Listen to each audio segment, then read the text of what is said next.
Assalomu alaykum, hurmatli kuzatuvchilarimiz. Bugun sizlarga laktofitlarni har xil turini obzor qilib bermoqchiman.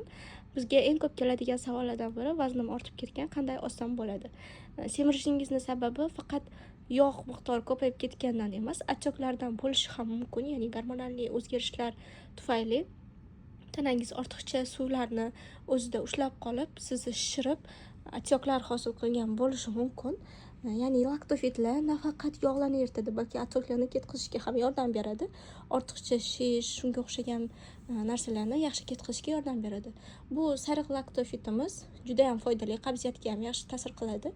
Bu esa pushtisi sarig'idan ko'ra buni effekti tezroq ekan, yaxshiroq ekan.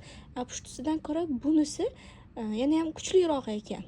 1, 2, 3 qilib chiqarilgan ekan. Ya'ni siz juda ham tez ozmoqchi bo'lsangiz va foydali ozmoqchi bo'lsangiz, aynan shunisidan ichsangiz bo'lar ekan va undan tashqari bizda olma sirkali shunday ozdiradigan mahsulotimiz ham bor. Bu ham ozishga yaxshi yordam beradi va tanangizni chiroyli bo'lishiga ham yordam beradi. Har xil qabziyat, ortiqcha achchiqlardan qutulishni istasangiz, Fotima Zuhra Shop sizga albatta o'z yordamini beradi.